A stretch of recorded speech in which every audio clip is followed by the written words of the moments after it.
Students आज हम chapter number 7 क्या है पेज नंबर 150 को डिस्कस करेंगे। डैट इज़ कार्ला मयरिंग एटमॉस्फेरिक प्रेशर कि आप अपने जो एटमॉस्फेयर का प्रेशर है उसको मेजर कैसे करते हैं, उसके लिए कौन सा इंस्ट्रूमेंट यूज़ किया जाता है। याद रखें जो आपका सी लेवल के ऊपर एटमॉस्फेरिक प्रेशर होता है it abouts to the 1,13,00 pascals और 1,00,000 इज़ 1,300 न्यूटन मीटर पर स्क्वायर। ठीक है जी। अब माहौल को to measure to the atmospheric pressure the instrument that is called the barometer. The instrument that measure the atmospheric pressure are called the barometers. Barometers की construction it is a very simple mercury barometer. It consist a glass tube, ठीक है, 1 meter along. One and is close at the one and is open, ठीक है। After filling in mercury, the matter that fill into inverted tube that is called a mercury. It is inverted in a mercury trough. Mercury is filled up at the base of the tube. The column of the mercury held in the tube is a certain height. एक खास height के ऊपर इसको mercury क्या होती है, fill up होती है। जब आपका एटमॉस्फेरिक प्रेशर इसकी बेस के ऊपर अप्लाई होता है तो मरकरी क्या होती है, ट्यूब के यहाँ से क्या करना शुरू करती है, मूव करना शुरू कर देती है। तो सर्टेन हाइट जो उसको हम क्या कहते हैं 76 सेंटीमीटर, क्योंकि 760 सेंटीमीटर जो सी होती है आपके पास हाइट होती है, 76 सेंटीमीटर जो आपके पास हाइट होती है उसके ऊपर जाकर ये इक्वल टू हो जाती है किसके एटमॉस्फेरिक प्रेशर जिसको हम निकाला है 1,13,00 न्यूटन मीटर पर स्क्वायर का। क्लियर हो गई। It is commonly express atmospheric pressure in terms of the height of the mercury column. Atmospheric pressure at a place does not remain constant. The height of the mercury column also varies with the atmospheric pressure. ये varies करती है height to height. याद रखें आपकी mercury का pressure या आपकी atmospheric pressure हर जगह मर्करी पर एक जैसा नहीं होता, ये वेरीज करती है हाइट टू हाइट। जैसे जैसे आप सर्टेन हाइट पर जाते हैं एटमॉस्फेरिक प्रेशर भी क्या होता है, शुरू होता है, चेंज होना शुरू होता है। सवाल यहाँ पर ये पैदा होता है why we use to the mercury in test tube in inverted tube. Mercury जो से होती है, याद रखें स्टूडेंट्स, ये 13 times denser than the water होती है और ये जो आपका just a one material in a matter form that is in a universe present in a liquid form. ये लिक्विड फॉर्म के अंदर क्या होती है, पाई जाती है और ये हीट को कहते हैं बड़े इन अ लिक्विड फॉर्म ही क्या करती है, एक जगह से दूसरी जगह कहते हैं कंडक्ट कर सकती है। Atmospheric pressure can hold a vertical column in the water is 13.6 times the height of the mercury column at the place sea level के ऊपर जो vertical height होती है वाटर कॉलम की वो कितनी होती है 76 सेंटीमीटर होती है। ठीक है, इसको हम मीटर के अंदर कन्वर्ट करेंगे तो 100 पर डिवाइड करेंगे तो हमारे पास इसकी जो लेंथ आ जाएगी वो 0.76 मीटर आ जाएगी। याद रखें ये वन मीटर है तो ये 1 मीटर के अंदर कितने होते हैं 100 सेंटीमीटर होते हैं। जो वर्टिकल हाइट होती है वो क्या होती है 0.76 मीटर होगी because it is a greater than to the 13.6 denser than to the 13.6 to the water. तो अगर हम दोनों चीज़ों को मल्टीप्लाई करेंगे तो ये 1034 मीटर आ जाएगा। जो ग्लास ट्यूब होती है वो more than 10 metre long is required to make a water barometer. जब पानी का बैरोमीटर बनाना होगा सारी बात है वो लो डेंसर होगा तो इसका मतलब उसका एक्सपेंशन भी ज़्यादा होगा तो हमें उसके लिए ट्यूब भी बड़ी बनानी पड़ेगी, यानी कि 10 मीटर लॉन्ग की ट्यूब बनानी पड़ेगी।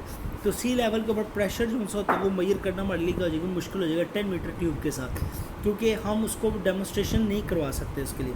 That's why we take a mercury as a barometer material, जिसको हम क्या कहते हैं एटमॉस्फेरिक प्रेशर मटेरियल भी कह सकते हैं, जो कि रिक्वायर्ड होता है हमें बैरोमीटर के अंदर। अब नेक्स्ट हमारे पास जो टॉपिक है वो ये डिस्कस किया गया हुआ है कि आपका जो एटमॉस्फेरिक प्रेशर होता है ये वेदर चेंजिंग और ये हर तरफ का होता है, चेंज होता रहता है। याद रखें जो एटमॉस्फेरिक प्रेशर होता है स्टूडेंट्स, जी जैसे जैसे हम ऊपर की तरफ जाते हैं, माउंटेन की तरफ जाते हैं तो सी लेवल से हम कहते हैं काफ़ी दूर हो जाते हैं। ठीक है, तो जब हम सी लेवल से दूर हो जाते हैं तो एटमॉस्फेरिक प्रेशर जो माउंटेन पर होता है वो लोअर होता है देन सी लेवल। अक्सर आपने देखा है जो लोग हाइकिंग करते हैं या माउंटेन हाइकिंग के ऊपर जाते हैं वो अपनी बैग के ऊपर एक क्या करते हैं सिलेंडर ऑक्सीजन का रखते हैं, क्योंकि एटमॉस्फेरिक प्रेशर कम होने के से हवाओं का दबाव कम होने में हमारे लंग्स में ऑक्सीजन भी सही तरह नहीं बढ़ी जाती। Atmospheric pressure only 7 millimetre of the mercury which is approximately to the 1000 pascal. ठीक है जी, ये 7 मिलीमीटर जो सा मर्करी का प्रेशर रह जाता है जो कि आपका तकरीबन 1000 पास्कल बनता है किस हाइट के ऊपर, 30 किलोमीटर की हाइट के ऊपर। ठीक है जी, जैसे जैसे हम मज़ीद ऊपर जाएंगे तो it's become a zero with the altitude there is no air, जहाँ पर वहाँ मौजूद नहीं होगी। ठीक है, तो इसलिए हमें पता होना चाहिए जो when we going to the at altitude at an any highest point, कि हमारा प्रेशर क्या हो सकता है वो vary to place to place क्या करता है, वेरी करता है। अब जब वेरिएशन होती है एटमॉस्फेरिक प्रेशर पर, याद रखें स्टूडेंट्स, हमें क्या होता है, हमें मालूम पड़ता है कि हवाओं का रुख क्या होता है, वेदर के अंदर क्या होती है, फोरकास्टिंग का हमें पता चलता है, वेदर हमारा थंडर स्टॉर्म है या आंधियाँ चलेंगे, तूफ़ान चलेंगे, यानी कि जितने भी हमारे वेदर अपडेट्स होते हैं वो एटमॉस्फेरिक प्रेशर की बेस के ऊपर ही कहते हैं, बताए जाते हैं। Atmospheric pressure also indicate the change in to the weather. Hot day जो सा होता है, जो गर्म दिन होता है, air above the earth becomes a hot and expand, हवा गर्म होकर क्या होती है स्टूडेंट्स, ऊपर की तरफ। देखें ना, अब ये ज़मीन है, तो यहाँ पर ज़मीन की सरफेस के ऊपर गर्म सारा दिन सूरज क्या होता रहा है, चमकता रहा है। अब ये जो सारी हवा है ज़मीन के ऊपर, ये क्या होगी, आपकी गर्म होगी और एक्सपैंड होगी, ठीक है। This cause of the fall of the atmospheric pressure in region, कहता है बेसिकली ये क्या करता है, आपके रीजन के अंदर एटमॉस्फेरिक प्रेशर को क्या करता है, नीचे गिरा देता है।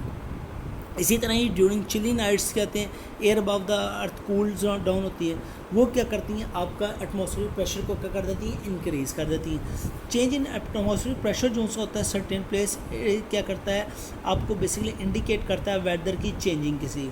Gradually average drop of the atmospheric pressure means a low pressure in a neighbour locality, जो आपका ग्रेजुअली और एवरेज ड्रॉप होता है, यानी कि जहाँ पर आहिस्ता आहिस्ता आपका एटमॉस्फेरिक प्रेशर नीचे लो डाउन होता है, वो इस चीज़ को इंडिकेट करता है कि आपके नेबरिंग यानी कि आपके दाएं बाएं जो मुल्क या हिस्से पाए जाते हैं, उनका प्रेशर जो सा होता है वो भी क्या लो हो रहा होता है। माइनर रैपिड फॉल कहते हैं अचानक एकदम से एटमॉस्फेरिक प्रेशर, इस चीज़ को इंडिकेट करता है कि आपके इलाके में, ठीक है, क्या होना शुरू है, हवाएँ चलेंगी and showering condition near region, तो आपके करीबी इलाकों के अंदर बारिशों का कोई ना कोई, अगर क्या कहते हैं अचानक decrease in atmospheric pressure in accompanied by breeze and rain, तो सडन फॉल जो सा होता है आपका प्रेशर का होता है, जो कि इस चीज़ को इंडिकेट करता है कि आपके इर्द गिर्द कहीं पर बहुत तेज़ तूफान आने वाला होता है। इस तरह इंक्रीज़ जब होता है, डिक्लाइन लेटर, वो प्रिडिक्ट करता है इंटेंस वेदर को, बड़ी तेज़ बारिशों को कहते हैं, बताते हैं।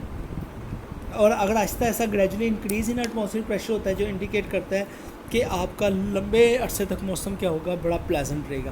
तो रैपिड इंक्रीज जो है एटमॉस्फेरिक प्रेशर, वो इस चीज़ को बताता है कि बहुत आप will soon followed by the decrease in atmospheric pressure, indicate करता है पुअर और कहते हैं गर्म पानी को, गर्म मौसम को क्या करता है, वो इंडिकेट करता है।